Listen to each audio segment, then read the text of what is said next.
కార్మికులకు పెద్దపీట వేసింది తెలుగుదేశం పార్టీ అని ఎమ్మెల్సీ పంచుమర్తి అనురాధ తెలిపారు. గురువారం టీడీపీ కేంద్ర కార్యాలయంలో 139వ మేడే వేడుకలు నిర్వహించారు. టీడీపీ జెండాను ఎగురవేశారు. ఈ సందర్భంగా ఎన్టీఆర్ విగ్రహానికి నివాళులర్పించారు. ఈ కార్యక్రమంలో ఎమ్మెల్సీ పంచుమర్తి అనురాధ, మాజీ ఎమ్మెల్సీ అశోక్ బాబు, మాజీ శాసనమండలి సభ్యులు షరీఫ్ తదితరులు పాల్గొన్నారు.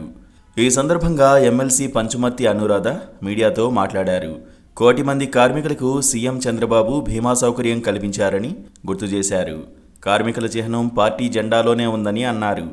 జగన్ హయాంలో కార్మిక వ్యవస్థని నిర్వీర్యం చేశారని విమర్శించారు. 30 లక్షల మంది కార్మికులను జగన్ హయాంలో రోడ్డుపైన పడేశారని మండిపడ్డారు. కూటమి ప్రభుత్వంలో కార్మిక వ్యవస్థ తిరిగి ఊపిరిపోసుకుంటుందని ఎమ్మెల్సీ పంచుమర్తి అనురాధ తెలిపారు.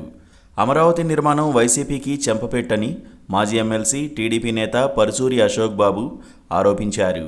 రేపు చరిత్రలో సువర్ణాక్షరాలతో లిఖించే రోజు అని ఉద్ఘాటించారు. జగన్ రెడ్డికి ధైర్యం ఉంటే ప్రధాని మోదీ సభకు వచ్చి ఆయన చేసిన తప్పును సరిదిద్దుకోవాలని అన్నారు. రాజధాని అమరావతి అభివృద్ధిని చూడలేక జగన్ రెడ్డి కళ్ళు మూసుకుని చీకటి గదిలో గడపాల్సిన పరిస్థితి వస్తుందని చెప్పారు. జగన్ రెడ్డి ఆ పార్టీ చేసే ప్రచారాలను ప్రజలు నమ్మే పరిస్థితిలో లేరన్నారు. రెక్కలు తెగిన పక్షిలా అమరావతిని ముక్కలు చేసి 3 రాజధానుల పేరుతో జగన్ రెడ్డి మోసం చేశారని ధ్వజమెత్తారు.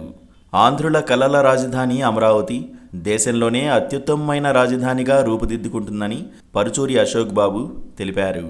Please subscribe